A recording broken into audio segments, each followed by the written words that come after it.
I am that man, your man, the illustrious tour guide, Cole Johnson.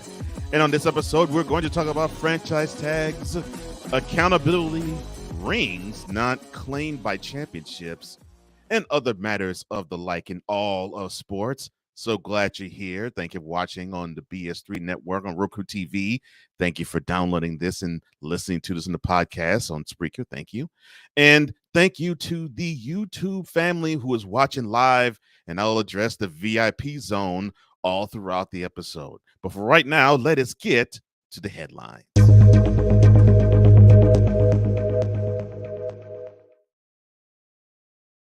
So we'll start in the Meadowlands, where Daniel Jones broke off a lot of people. Oh, yeah. And the Giants also, with the contract extension that Jones received, he gets the backing that they believe the Giants will win their next championship with Jones under center. Now, he signed a 4-year extension worth $160 million. Now, a day after this extension was signed, general manager of the team, Joe Schoen, doubled down on the team's devotion to Daniel. Now, he was asked if the team believes that they can win with Jones at quarterback. His words were the following. Quote, yeah, that's the goal. Everybody's goal is to win a Super Bowl. The coaching staff has confidence in him. This organization, we have confidence in him, and we are going to continue to build a team around him. That's the ultimate goal. Close quote. Now, many will say that he is not the means to the end. People think that Saquon Barkley is probably the guy that you have to build around, but there's two problems with that. One, he has shown to be injury prone, although this past year he did do well. And the other, it's a running back, and it's really difficult to hit your wagon of running backs these days, because now when it comes to the paper, the NFL believes that the running back position is expendable. So they believe the shelf life is real short and that they will treat you that way monetarily. Just ask Ezekiel Elliott. Staying in football, but going down to the Big Easy. I never really liked that nickname for New Orleans. But going to there, the former Raiders quarterback, Derek Carr, has signed on a dotted line to become the new starting quarterback of the New Orleans Saints. Now, he agreed also to a 4-year contract. This is not an extension, though. But that 4-year contract with the Saints, and the deal could be worth up to $150 million. Now, what the former Raiders quarterback hasn't done, though, is win in the playoffs. He's gotten there, but he is, I believe, 0 for 2 in getting there. Now, the person who spoke about the situation to the AP or the Associated Press, they decided to keep their anonymity in relaying the information. And it was because of the financial disclosure of what the deal's about. But they believe the 4-time Pro Bowler will get the Saints back to prominence, and they hope that he can get them to a world championship. The last time they won it was in 2009. Again, staying in football, but going to Mr. Ayahuasca, who really needs to retire. Yes, Aaron Rodgers, that is. It's possible he could be moving to the Big Apple. Well, I already said that the Giants signed Daniel Jones, so obviously that means it's the Jets that are coming calling for the weirdo. Yes, I'm sorry. That's just what I feel about Aaron Rodgers. The Jets have discussions this week about Aaron Rodgers and the Packers on a possible trade that would send the QB there. Now, ESPN also reported that the Jets intend to meet with Rodgers in person. Now, Aaron himself has yet to publicly announce his intentions for next year. What a shock! But that intention might include to play in Green Bay. It might include playing elsewhere. Who knows? But what Rodgers does know is to move his mouth. So on the RB Marcus podcast, he said this last week. Quote, I'm open to all honest and direct conversations. If Green Bay feels like it is in the best interest of the team, so be it. Close quote. I had to speak all mellow and low because Aaron Rodgers higher than a kite, so I just had to get that feel. Anyway, memo to any Jets executive: flee! Don't sign Rodgers.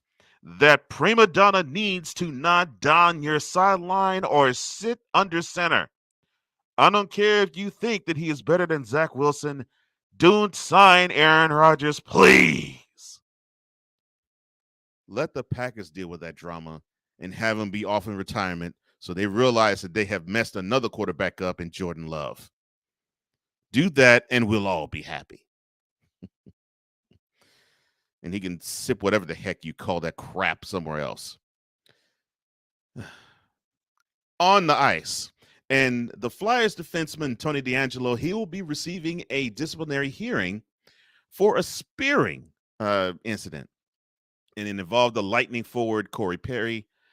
And the NHL Department of Player Safety announced this past week. In fact, I think it was yesterday when they announced it. DeAngelo received a 5-minute major penalty and a game misconduct during the third period of yesterday's 5-2 loss when he approached the scrum in front of the Lightning net and hit Perry below the belt with his stick. Perry then fell, and then the Lightning players went right after DeAngelo. So, to his defense, Mr. DeAngelo had this to say about the spearing charge. Quote, he tried to slash my stick out of my hand seconds beforehand. Talking about Perry. He talks all game. I asked him to fight. He doesn't want to fight. And he'll tell you that he's asked me to fight for years. I don't say no. I mean, I wasn't trying to give him a shot. The replay probably looks like it's a little worse than it was meant to be, but it is what it is. It took 30 punches on the ground, and when I get up, they don't let me do what I got to do. Close quote. Now, I get that there is policing among players, and hockey seems to follow that rule a little better than most of the sports. But sometimes you can just take things that's a little bit too far, and you can defend yourself all you want. But I'll put it this way. If you need a stick to defend yourself, then you're not such a tough guy, right? Yeah. My father said, a tough man has these. You operate these right, ain't no man that can intimidate you. But if you need something else, there's something wrong with you. You scared. Anyway, back onto the gridiron, but not necessarily on the field per se, but dealing with a Hall of Famer, Pro Football Hall of Famer, that is, Michael Irvin. And, of course, he had an incident last month that dealt with some sexual impropriety charges. I'm not saying that he did it, but it was alleged by a hotel worker. So Irvin, in his public comments, said that he sued Marriott for $100 million, and he has maintained his innocence to this moment. And he says it sickens him that he is being accused of inappropriate behavior by a hotel employee. The former Cowboys wide receiver and at current former analyst of ESPN and former analyst of NFL Network, he held a news conference in Dallas, and it came a day after Marriott was ordered to produce the items in the documents sought in his lawyer's request for discovery. Irvin was then accompanied by his agent, Steve Mandel, and attorney Levi McCathern. And they described the incident from a viewed video on his client's vantage point. His attorneys also filed another motion in federal court for the video to be released. Now, Irvin is suing Marriott for that $100 million after the employee at the Renaissance Phoenix downtown hotel claimed that he made harassing and inappropriate gestures and comments on February 5th to the worker. Of course, that woman is named Jane Doe. Now, I really feel for Michael because he's tried to rehabilitate his image for a good while, and he became the beloved uncle ever since he has gotten his turn to be on the First Take opposite Stephen A. Smith on Mondays. And to have this, it definitely is derailing his trajectory into really, really doing some major entertainment work as an analyst. Hopefully he can straighten this out. Hopefully this is water under the bridge. Hopefully it's nothing. It's a mere bag of shells, hopefully. But of course, the due process has to take care of itself, and then who knows? But what I do know is that Irvin is a wonderful man. He has given privy to doing some stupid things, but considering that he's now 56, I don't think he is doing those stupid things anymore. And I'm praying that this is one of those cases where I'm right, and that this was basically a person who read a situation wrong. Because if it's something else, that means that person's evil, and I don't want to say that about her. And going to the hardwood, Pau Gasol was honored last night by the Los Angeles Lakers.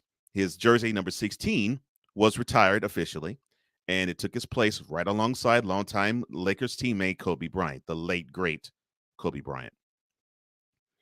The bond between the Basketball Hall of Famer, well, between Hall of Famers, I should say, but the bond between Bryant and him was made evident during the ceremony as his wife, as Bryant's wife, Vanessa, put forth a video of Kobe when he was at, I guess you could say, backstage, or at least at a dinner at the Oscars. He said that he was looking forward to seeing Paul's number being retired, and he wanted to see Gasol's number retired next to his. Now, Gasol, during chants of Kobe and even chants of Paul's name too, had this to say about Kobe and the night in general. Quote, "I can't go on without talking about the person in the face I don't see. The brother that elevated me, inspired me, challenged me to be a better player, just to be a better man overall." Close quote. Congratulations, Paul. You deserve it, brother. I mean, you were the one who aided mostly in Kobe getting his last 2 rings. And you definitely were the best teammate that wasn't Shaquille O'Neal. And I think you were actually the one to help Kobe, I think, appreciate the sport a little more. His grit and his work ethic, that's unparalleled. But I think you broaden his horizons to understand that there is more to basketball even than just workouts and game-winning shots. I think you made him appreciate that there is a human being element and a human aspect that is gorgeous to the sport, and it was reflected mostly in your play. So congratulations, Pau. That is an honor well deserved.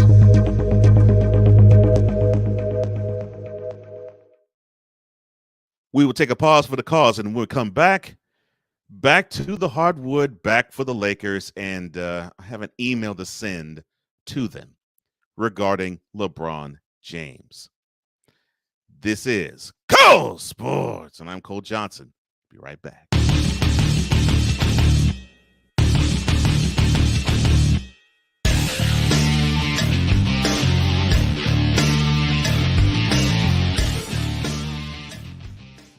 This is a BS3 Network presentation. I want to show that attainability. I want to show the accessibility of this kind of lifestyle. From social media to having conversations with friends and family, you always have to put on face and say face. What brings a smile to my face is the one person that totally believes in me, and that's my beautiful wife, Jody. I just had to stop because I didn't value myself. I didn't love myself. And it's like, I have to learn to love myself. Changing the world one conversation at a time. This is Revelations.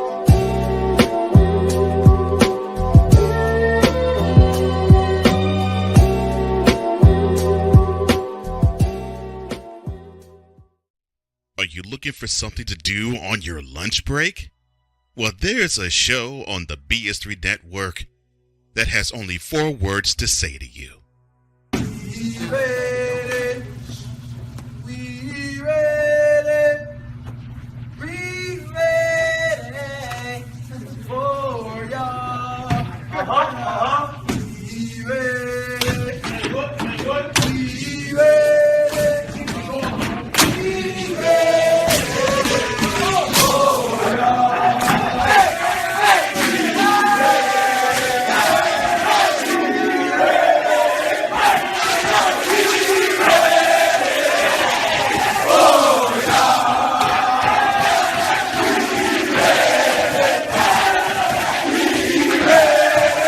The Lunch Break with AJ, powered by JM&E. Live weekdays at noon Central.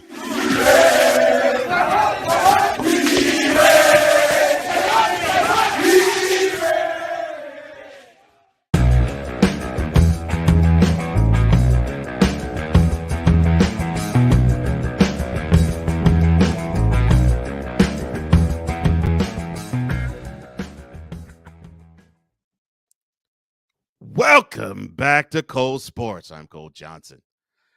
So glad to be amongst the number. So glad to see you all. So glad that it is live on YouTube right now on the Cole Sports with the Z channel on YouTube. And we will visit all throughout the show. And this will be the first time we will go to the VIP zone. And the very first one is Ryan McCarthy of No Credentials Required. Check his show out, and he is an awesome co-host. Him along with Dustin. Ryan says it's time for the classiest sports show on the interwebs. Cole Sports with the Z. I love that Canadian thing, although Ryan is not Canadian, but that's neither here nor there. Snowman, he says, my brother from another, that band they call Cole Sports with a Z. He also goes on to say, dear Aaron Rodgers, you're fired. Ryan, who is a Jets fan, for those who don't know in the VIP land, he says, I'm neutral on the Aaron to the Jets situation, but I will only say that I will believe it when I see it. And I 100% agree with you, Ryan. Hall TV, what's up? He says, yo, I hope the A-tail is fine. I'm only 3.5 hours away, but I hope everything is fine in your neck of the woods, brother. Snowman salutes Ryan. Of course, Talk TV, who's a wonderful contributor to so many different products that I do, this one included. He says, afternoon, Cole Sports with a Z. Afternoon to you too, Hawk TV. Love you, brother. I hope everything's right with you. And we will come back to the VIP zone about 3 different times, I think, during the rest of the show. And I hope you keep with the fire, because if you have a good comment when this show is on YouTube, you will actually have a chapter. Your quote will actually be a chapter in the proceedings of the show each and every week. That is how important the VIPs are to me and to Cole Sports. It is the lifeblood of this show. Now, I talked about Pau Gasol before the break. Here it is after the break, and I'm going to talk about LeBron James. Now, yes, he is injured with a foot injury. Yes, he broke Kareem Abdul-Jabbar's record for all-time scoring. He is now over 38,387 points and counting, although we're not counting anytime soon anymore. Yes, he said that the next 23 games, starting from when he said that in the All-Star break, is the most important, I believe he actually said, of his career. But he has to sit out for much of it. And we're now 1 week into, I think they said, a 3-week respite where he has to sit and rest that foot, and then they will reevaluate it to see how much longer of time he needs to sit. But he was honored yesterday. And why was he honored yesterday? Well, I think it's because Laker Nation, you fear that you're not as relevant as you used to be. You need big names, and I think that is problematic. And because of that, you need one of these.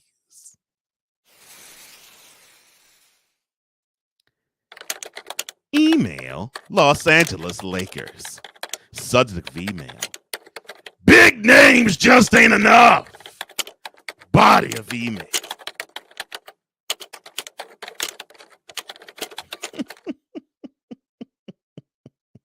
You've tried this before. Do you remember how the ending of the Kobe Bryant era was? You had these no names on the court. You had, I guess you could say, never wases and has-beens that adorned the team, and Kobe was the guy. Kobe was the draw because the team was so porous. You need to have somebody who could turn the turnstiles, and it happened to be a 19th and 20th year Kobe Bean Bryant. We fast forward 7 years, and look where we are. We now have to have Lakers fan turn the turnstiles for the 19th and 20th year playing of LeBron James. Now, I will say, attaboy, I'm glad that you all felt the need to fit him with a ring. You gave him a championship ring because he broke the all-time scoring mark for a career in the NBA that Kareem Abdul-Jabbar held for almost 39 years. And you even got a ceremony to go along with it.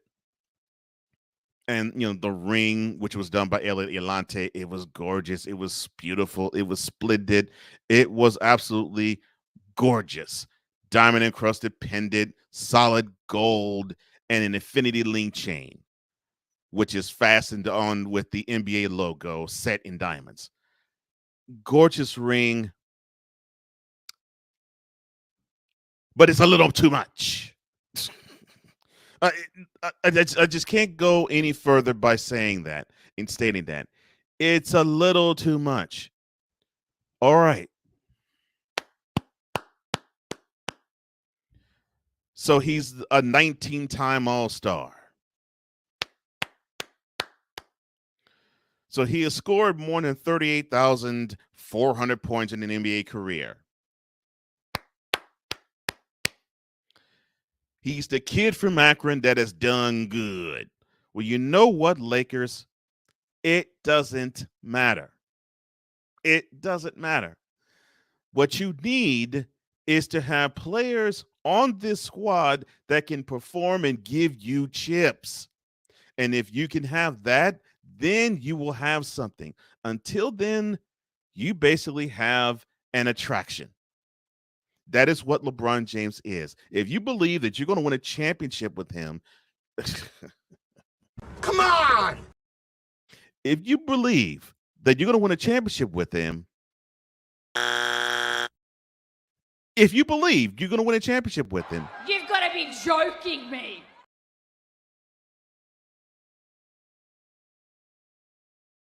You for real? This whole thing stinks to high heaven.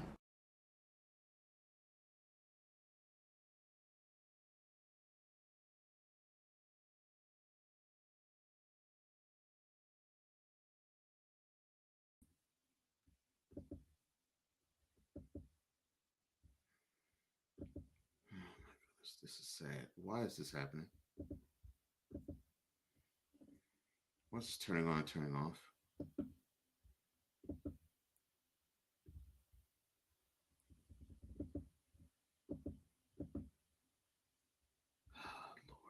It's so sad. I'm spitting hot fire and things want to actually go bump in the night, but that's all right. It's not going to stop me. So, you mean to tell me that you want to have all of this happen? You want to have your kick it 82. You want to have the guy who is supposed to be the needle mover. That's supposed to be the guy that's going to stir the drink. The guy that's going to be the one, the guy that's going to make everything just fine. He is 38 years old. He has tread for now 19 years and 4 months of playing in the NBA.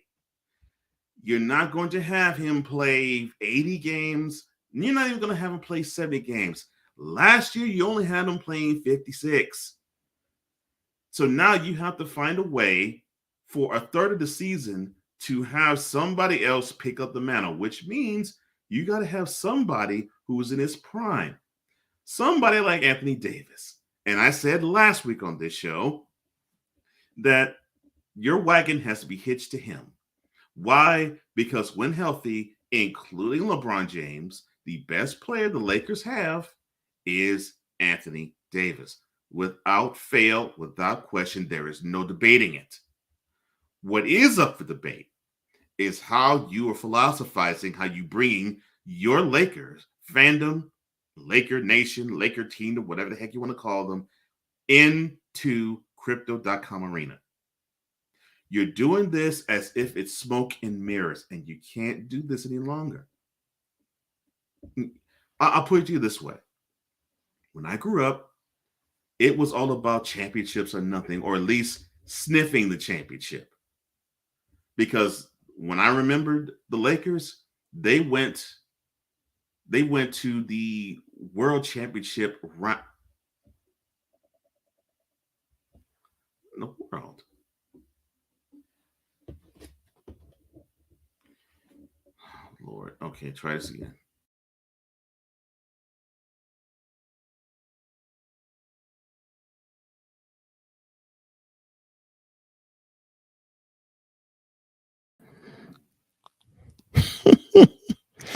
Oh boy, one mic ain't gonna stop no show.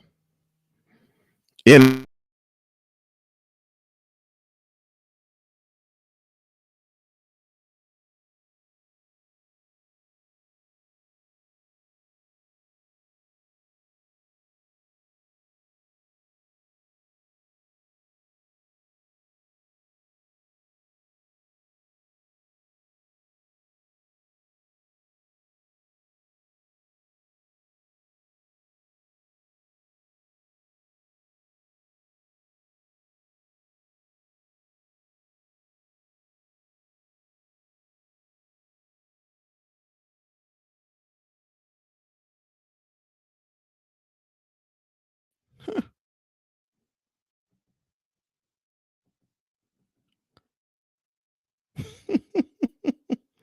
all right, let's try this yet again.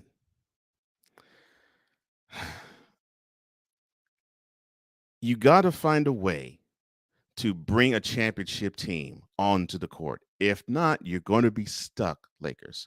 You're going to be stuck with the formula of trying to find somebody that's going to fill and fulfill the need. And if that's the case, you're going to be in trouble. And why is that, I ask? And why is that, I say? Well, you're going to be in trouble because you got to find a way to bring the fans in and not have it be a big name that you bring out of free agency or a legacy guy. So it's great that you're honoring LeBron. That's wonderful. Beautiful. Bravo. Problem, though, is it's going to run completely thin. And when you do, understand that if that is how it's going to be, you're going to run into a big old case of a big fat.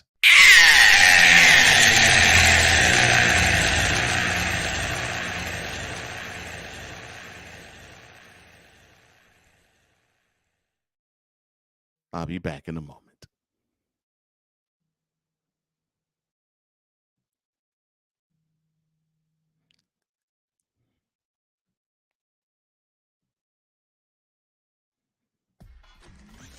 From the vault, brought to you by Sportz. This is a journey into crime. A podcast journey that tells the stories of those long forgotten or those easy to remember. We go on a journey that reveals mystery, intrigue, and offers more twists and turns than a country highway. We have looked over cases, we've combed over evidence and testimony, yet we still are left with no answers.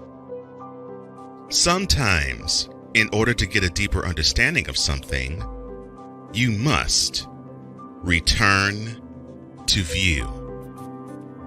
Now available for download for subscribers only. Each episode premieres only on the USA Today network. Join now for just $1 to receive premium content like Return to View. That's $1 to become a subscriber and a Return to View loyal listener.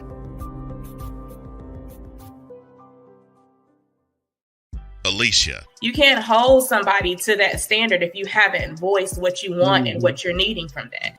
Mika. If you're not communicating expectations, you're waiting for your feelings to be hurt. Nicole. Yeah. A lot of people don't want to take the time out to be alone and to get themselves together. Ivan. You got to be willing to work through stuff. And from the jump street, y'all done had problems. Maybe you don't need to be working through those. BS3 Network proudly presents Queen 3 and King podcast. Live every Tuesday at 7 p.m. Central.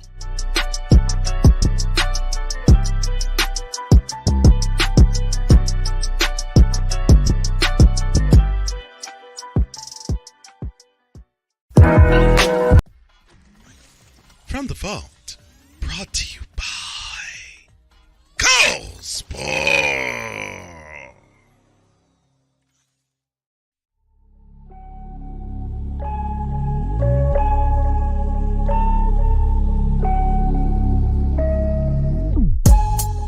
You have to learn to live with yourself before you can make a commitment of yourself to someone else. When you go to something that's already structured, like the church, I don't need to go in there thinking I'm the pastor. It's like already one set up, you know what I'm saying? It just had everything, but I learned, you know what I'm saying? Everything I did, I learned from. So we look forward to seeing you same time, same place. Know that we love you, God loves you more. Continue to stay safe, do the right thing, stay out of trouble. Conversation that informs a community. Brothers of Legacy. Every weekday morning at 9 a.m. Eastern.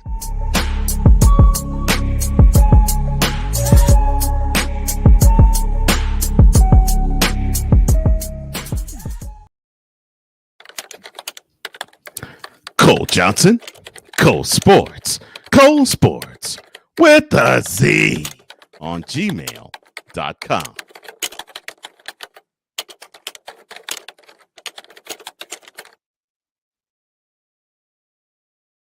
You're listening to the classiest sports show on the planet. Go Sports!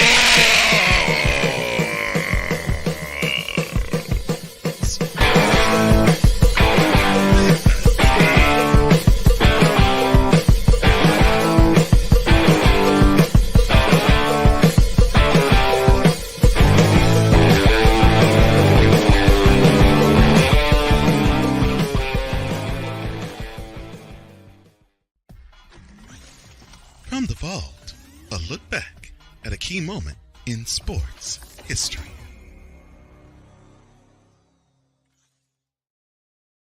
March 8th, 1971. The fight, dubbed Fight of the Century, was one of, and probably still is, one of the biggest sporting events of all time. It pitted two gold medalists, heavyweight champion and gold medalist Muhammad Ali in 1960, gold medalist and heavyweight champion in Joe Frazier in 1964. So both were undefeated when they came into this bout. Both won gold medals. Both won multiple Golden Glove championships. But that is where the personalities were the same. Everything else was absolutely different. Ali was flashy. He was a showboat. He was a braggart and was a great trash talker. Frazier, on the other hand, was mild-mannered, soft-spoken. In fact, he spoke very little. He let his fist, most notably his left hook, do all the talking. So in the lead up to the fight, Frazier kept calling Ali Clay and Ali called Frazier and Uncle Tom. And so a divide happened between the guy who dodged the war in being a conscientious objector in Ali, and the guy who's considered American pie and all things American in Frazier. Funny thing is, most people, when this fight happened, were actually rooting for Ali. So, of course, the night of the fight in Madison Square Garden, it was a star-studded affair. You had Miles Davis, you had Burt Lancaster, you had Frank Sinatra. Anybody who was anybody attended this fight. Oh, and along with it, both fighters were going to earn $1 million win, lose, or draw. And the fight was actually a good one. By the 8th round, Frazier was leading in the fight 6-2, which is really strange because Frazier normally liked to hold off on putting pressure on fighters until around the 5th or 6th round. But he was a little more aggressive in this fight. And Ali, although he did dance and did a lot of dancing, he seemed a little more reserved than usual. Now, in the 11th round, Ali got staggered, but he fought back and he forced the action into the 12th and 13th rounds. But by the time the fight got to the 15th round, it was pretty much decided. And then Frazier, with that trademark left hook, put Ali to the ground. And so that was the end of that. By unanimous decision, Frazier won the fight, and he retained his title. And he gave Ali the first loss of his career. The two would fight twice more, once in 1974, once in 1975. And even though the third fight, it will go down in history, it still wasn't as magical as this one. Muhammad Ali tastes defeat for the very first time as the undefeated Joe Frazier, with his trademark left hook, knocked Ali down in the 15th round and scored a unanimous decision on this date in 1971. From the vault, brought to you by Go Sports.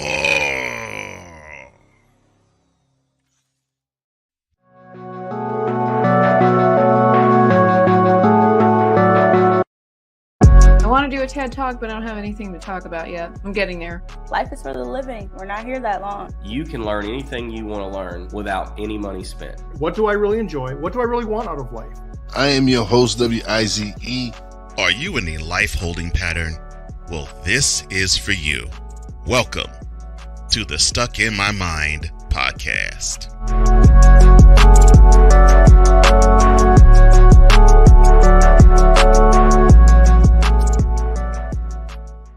This is a BS3 Network presentation. I want to show that attainability. I want to show the accessibility of this kind of lifestyle. From social media to having conversations with friends and family, you always have to put on face and say face. What brings a smile to my face is the one person that totally believes in me, and that's my beautiful wife, Jody. I just had to stop because I didn't value myself. I didn't love myself. And it's like, I have to learn to love myself. Changing the world one conversation at a time. This is Revelations.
Welcome back to Cole Sports. Cole Johnson here. Let's get right to it, shall we? Here is the next DOLT of the week.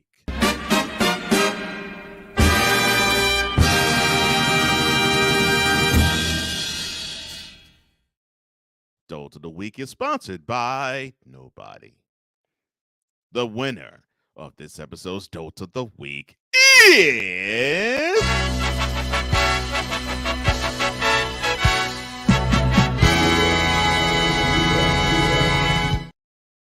Memphis Grizzlies' own Ja Morant. Now, I think it's obvious why he is landing on this list, but I'm going to do it a little differently. I'm not going to be, I guess you could say, as harsh with the letter, with the wording as I normally would be. But he's on this list, though, because here is a guy who probably earns millions a month. And he felt the need to brandish a weapon on the side of his face and make an Instagram video of it. And that's troubling. It's very troubling. And here's why it's troubling. That type of stuff plays into stereotypes, and you don't want to have that type of thing happen. And that stereotype is the following. Black kid, he's wearing dreads, he's playing basketball. Oh, he's brandishing a weapon. Well, he must be a thug. He must be from the hood. He must not know better. He must be gangsta. And he's none of that. This guy came up in suburban South Carolina. 2-parent household. Has a sister who can ball too. So, no, this is not Ja Morant's normal. But I understand it. We're in a society now where we believe that if we were to brandish weapons, if we were to have a knife or have a gun or show bravado in a way that would be intimidating to some, then that would mean that you, as a man or a woman, that would look at this person, you would be repelled by him or afraid of him, or you wouldn't want to be around him or deal with him. But unfortunately, it shows his age. Morant is 23. And I didn't quite understand this when I was 23 myself, but I'll tell this story. So I was going home when I was coming off. Well, actually, I was off of work for that day. And I was going shopping, and I decided to, at that time, actually go music shopping. So I went to the mall. That was a few miles down the way, and I didn't have a car at the time, so I actually took public transit to and from my, apartment. And so I got off at my stop, and this woman, middle-aged, but older to me woman, got off at my stop. And I guess she took a liking to me, and she struck a conversation with me. So as we were walking from the street in the direction of my apartment, we talked for a couple minutes. Then she asked my age, and I said, my age is 23. And she laughed. And I didn't quite understand why she laughed. And I didn't take offense, and I didn't push it, because this was a good woman. I mean, she wasn't being menacing or evil or bad. It was just her way. But now on the other side, because I think she was probably about either the age I was now or just a little bit younger, I totally understand why. 23, I barely was cutting my teeth in the world. I already had a couple of bumps and bruises, of course, but in the intervening years since, I've had more bumps and more bruises. Ones that I know that if I took them earlier than 23, it probably would have either taken me out or it would have taken me down for a very long time. But it didn't, because you see me right now. I was a neophyte in life. And that's the problem. Ja is a neophyte in life. I'm not saying that he is stupid. No. I'm not saying he is crazy. No. I'm not even saying he is backwards. No. But he is wrong.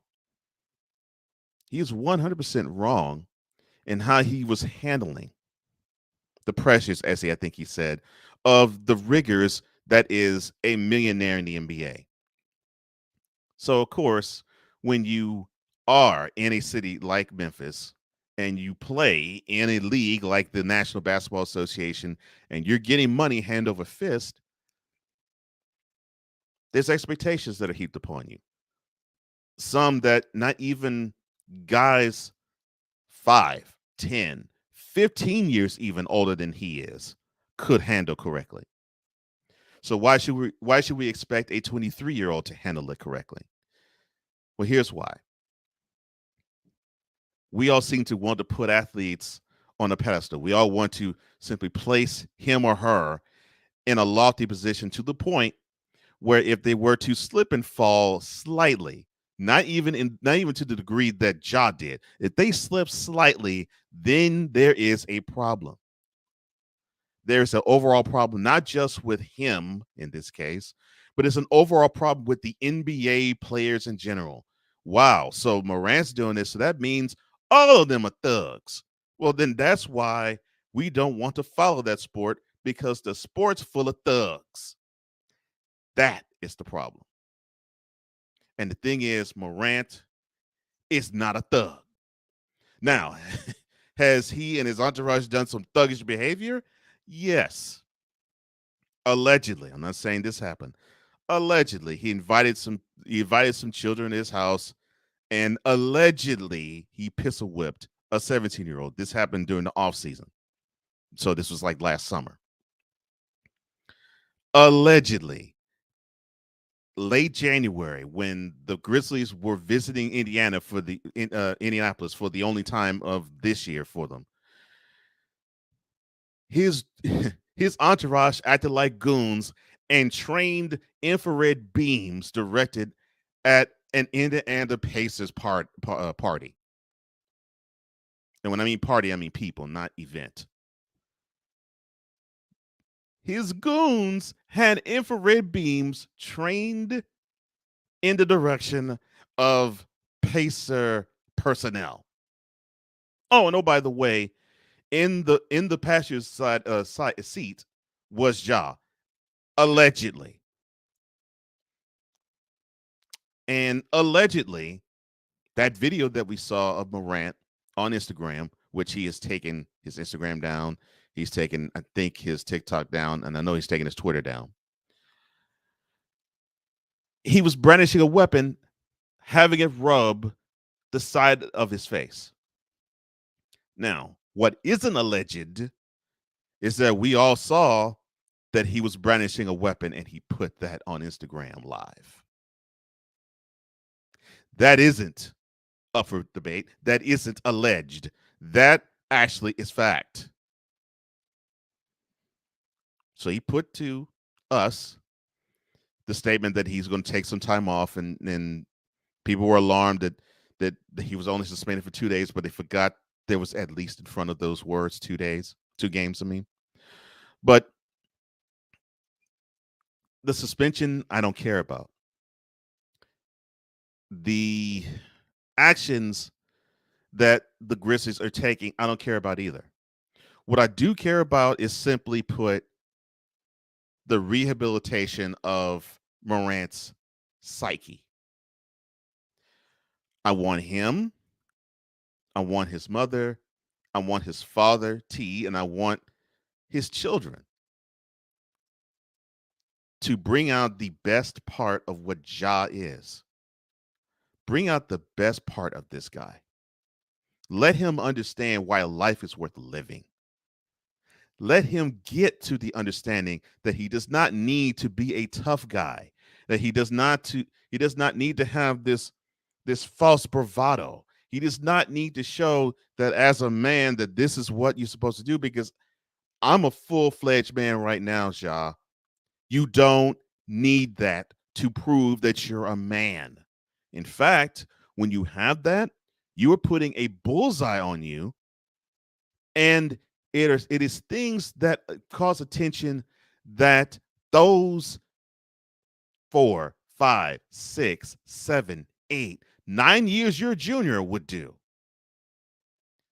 because they want to appear bigger than they are. They want to appear more menacing than they are. You don't need to do that, bro. You don't need to do that. What you need to do is just show us all why you are one of the most athletic marvels we have ever seen grace a basketball court. What we need to see is a game that is elevated from one year to the next. What we need to see is the guy that we fell in love with back when you were playing at Murray State in Kentucky, and then when you got drafted by the Grizzlies, and when we saw promise and hope. What we need to see is the guy that does so many wonderful things well that his father T rushes to see him in games because he is such a huge fan of you. Because you see, Ja, the fact that you're so skilled, that right there to me is man enough. You don't need to do anything else to prove how manly you are, how masculine you are, how tough you are. Because all you have to do is just be born and to be walking in confidence in who you are. That is all it takes, along with having models, of course. That's what it takes in being a man. You see, you just cut your teeth in manhood, sir. You just dipped your toe into the manhood water. But what you've learned is you learned a master class. No, you've learned a PhD level class in what it means to be a man. And that is, when you do stupid stuff, you got to own it, and you got to atone for it, and you got to change that behavior. And if you don't, people are going to look at you and disrespect you, whether it is family members, whether it is friends, whether it is fans, whether it is your organization that you play for, or whether it is your wife, your children, or your parents, or your sibling. In this case, your sister. You took the right first step. You admitted you have a problem. You admitted you have an issue, and you have to take care of it. So I'm glad you're getting in front of it. And you're getting in front of it at a time in your life where you're able to take care of it now. So I'm glad that you're doing that. Take further steps, sir. You owe it to yourself. Forget the organization you play for. Forget even your family. Forget your children, and forget your parents, and forget your sister. And definitely forget your goons. Or I should say those who act like goons. Forget them, because they don't have your best interest at heart. They're there because you're a cash cow, and when the cash runs dry, so will their support of you. That's another man lesson that you'll learn. You'll see it. And if you don't believe me, knock on the door of Allen Iverson. Because he was giving his checks to his entourage. But when he needed that support from them, they didn't give it to him. Why? Because they were nothing. And you're hanging around a bunch of crew that really is next to nothing. Elevate your crew. But you start by looking in that mirror, and you elevate yourself. You can do it, Ja. I got faith in you. You just keep pushing. It's going to be tough, but that's what makes a man. You walk through the toughness, and you get better for it. And then you realize, I now can withstand a few things. I now am more resilient. I now have more resolve. That is what a man does. You don't have to prove how tough you are. All you have to do is just say who you are and be who you are, And that example is manhood enough.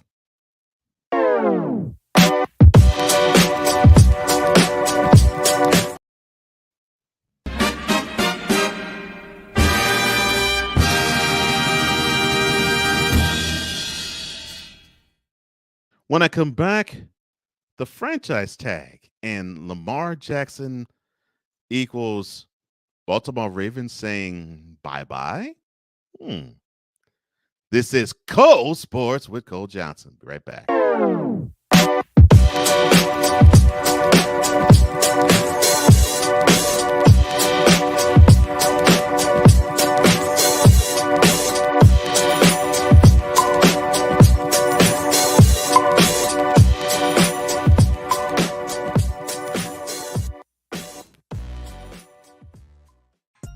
What's on E. Digger's mind?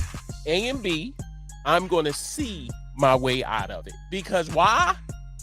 I don't care. I have a message for people who do nothing but complain about black people. We can't change who we are. You called the cops on me. I think that every time you call the cop on someone on a false accusation, your need to be a little bit punished. BS3 Network proudly presents a man with a lot to say and is unabashed to say it. What's on E. Digger's mind? Sundays at 7:30 p.m. Central. Check your local listings for your viewing and listening pleasure.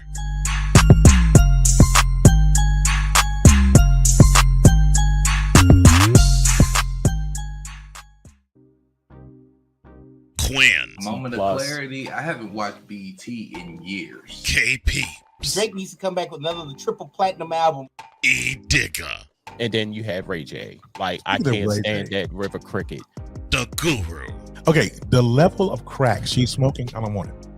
BS3 Network proudly presents the Knucklehead Chronicles podcast, where from card tips to hot topics to meep of the week, anything goes. Live every Sunday at 2:30 p.m. Central.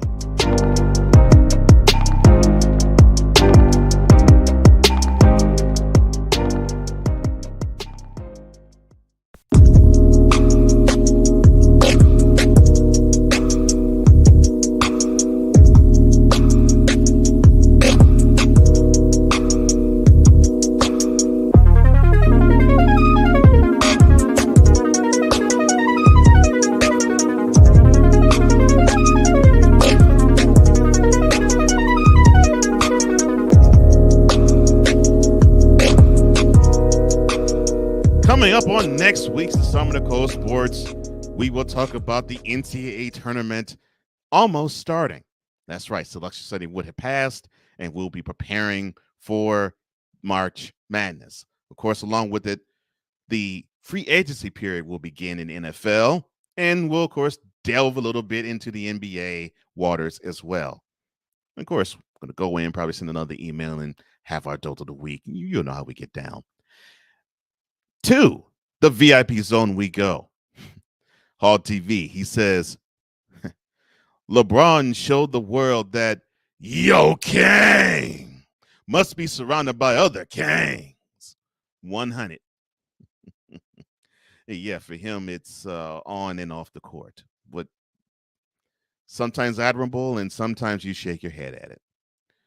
Ryan, and I 100% agree with you on this, sir. He says, your friends determine your character. Bad friends make bad character. John needs some new friends. 100%. Yes, he does. And I totally agree with that. You're right on the money, Brian. And see, you should be a part of this too. Come on down. When this is live, your comments will be read on air by yours truly. And if it's good enough, as I said, it will actually be one of the chapters in the week of that week's airing of Cole Sports on YouTube. And that is Cole Sports with the Z. Now, I talked about what's going to happen, what's going to take place next week. We're not done for this week, and that is now in one corner the Baltimore Ravens, and in another corner it's Lamar Jackson, and they have been at it and trying to hammer down a number for more than a year. It has not happened. And it looks like it might not happen ever because the Ravens are saying, we're going to franchise tag you. Well, let me go further as I go in.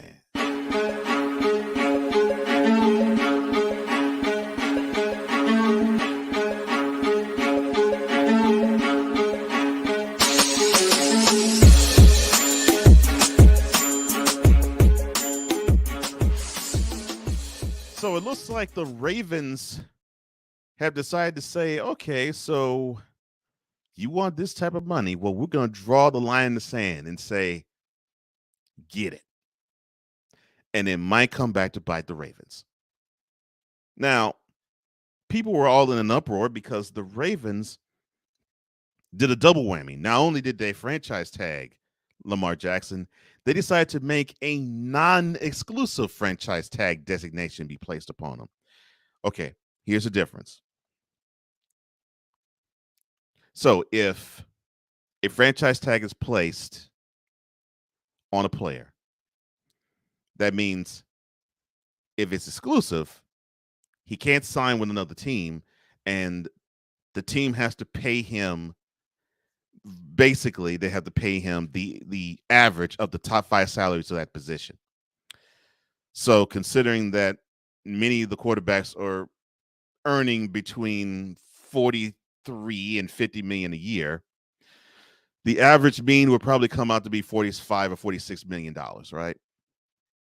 So the Ravens are looking at that and they're saying, well, we ain't going to be paying that. So they went with the non-exclusive tag route, which means they only are allowed to pay him over 32 million a year. Here's the catch to that, though. So Lamar can go out and he can search for a partner. He can search for someone who's willing to pay that money, pay what he wants, and then the offer will be extended to the Ravens. Then the Ravens will have one of two choices to make.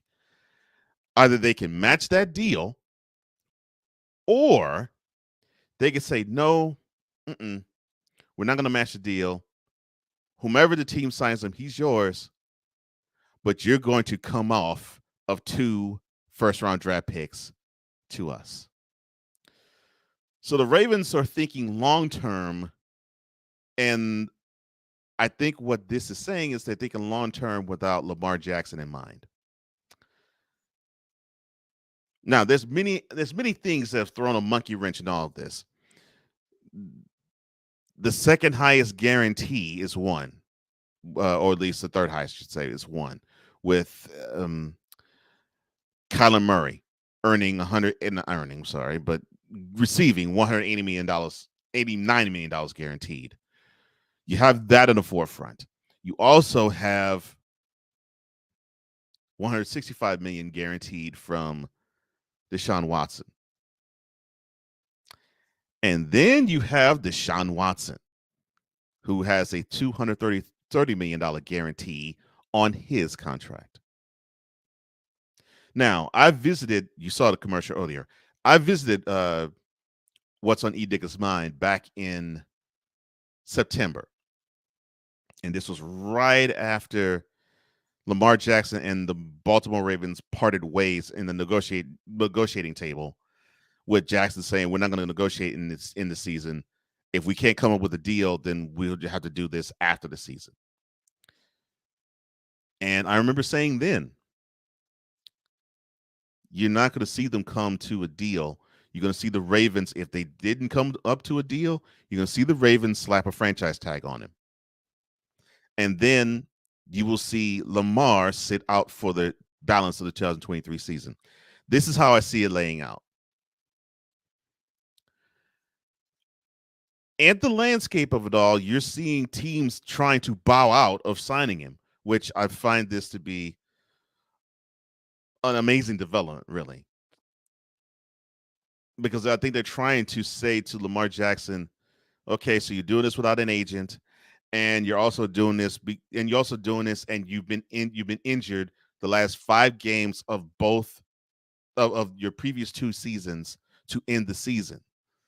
So we're not sure if you earned it. We're not sure if that 45-16 record that you have as a starter is good enough.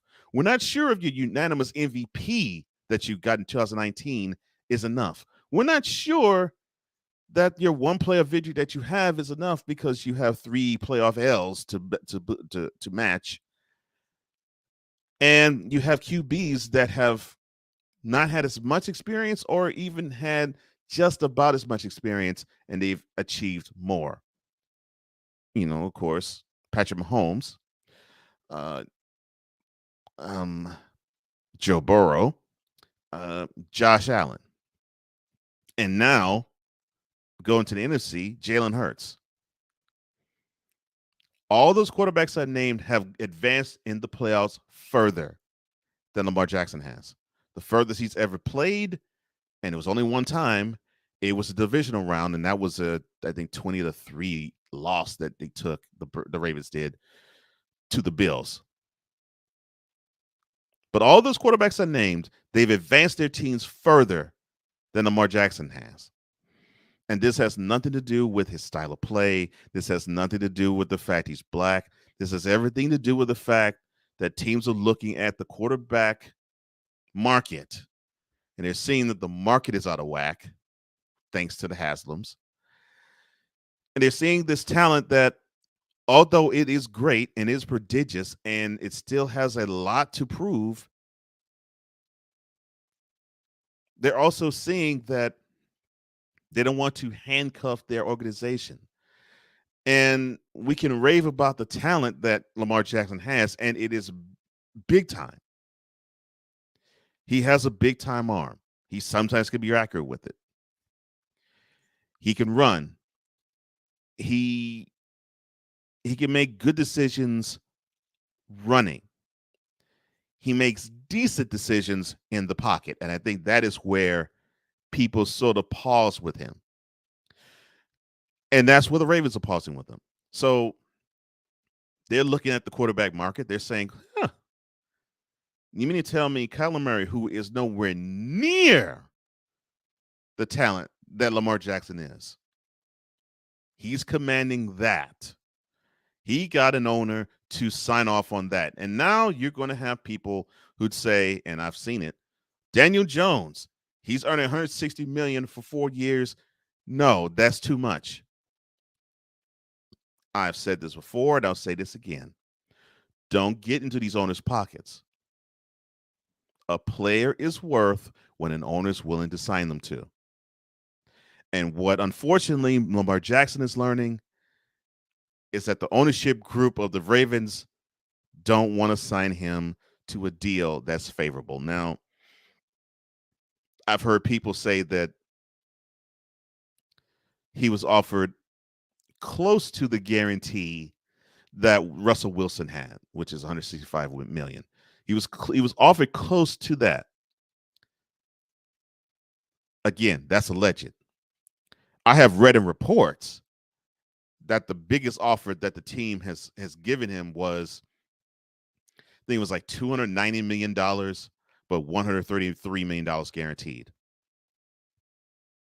The moment I saw that, I said, that so far it's not even funny, because you have the Ravens who the owner, Steve Biscotti, even said on a camera that he feels as though it's going to be difficult to sign a QB with that type of price tag on him.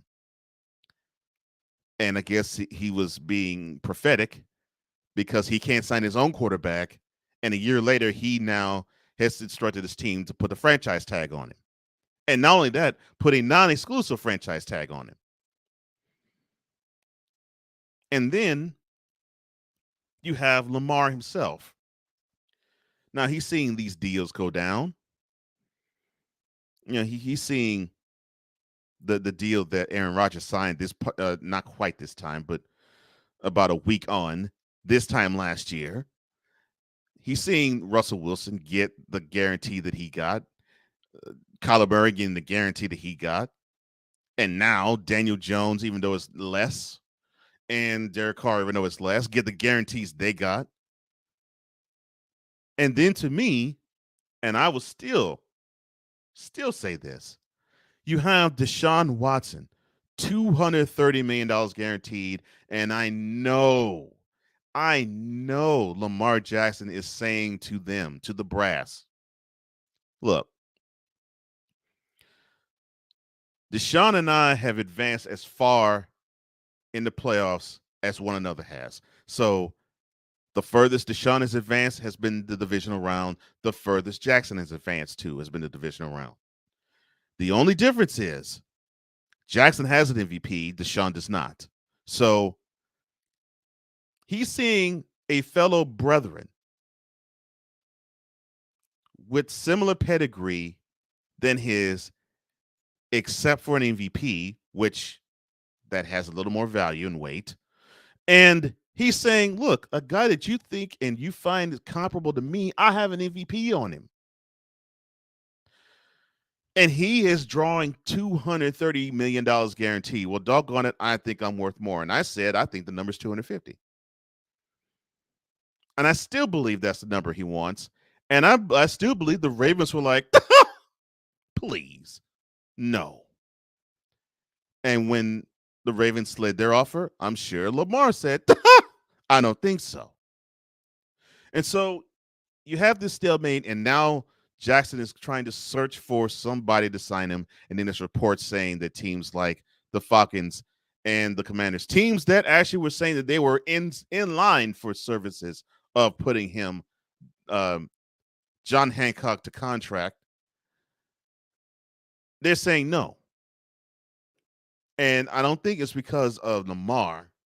I think it's because they do not want to come off of 2 first-round draft picks. You got to read all the tea leaves. The Ravens are going to say, look, either we're going to re-sign him 1 year, or someone will get him, but we're going to get 2 first-round draft picks in return. The Ravens have their eye on the future. The messed up part is their future seems to not include Lamar Jackson. I just hope he can find a way to reconcile with that, because that could be a bitter, tough pill to swallow. Not just for him, for anybody.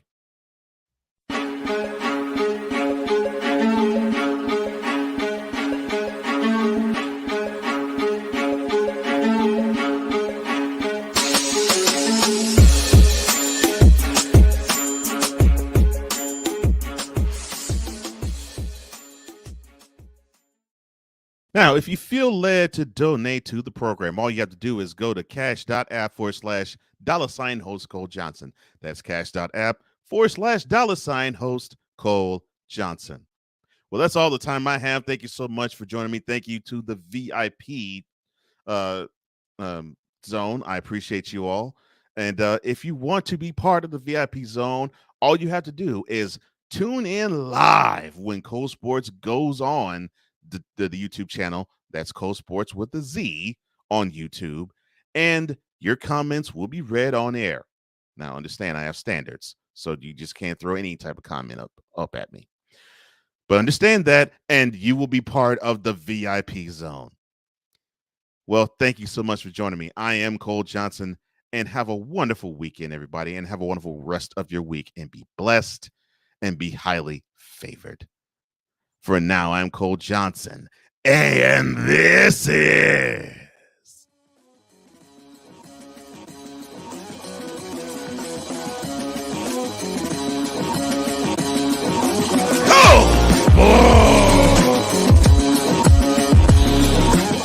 Thank you for tuning in to Cole Sportz. To download this episode, go to Spreaker and type Cole Sportz with a Z. For apparel, go to Spring and type Cole Sportz VIP Boutique. That's with a Z. To reach Cole Johnson, go to flowcode.com/page/host Cole Johnson. This has been a Comey Media Incorporated presentation.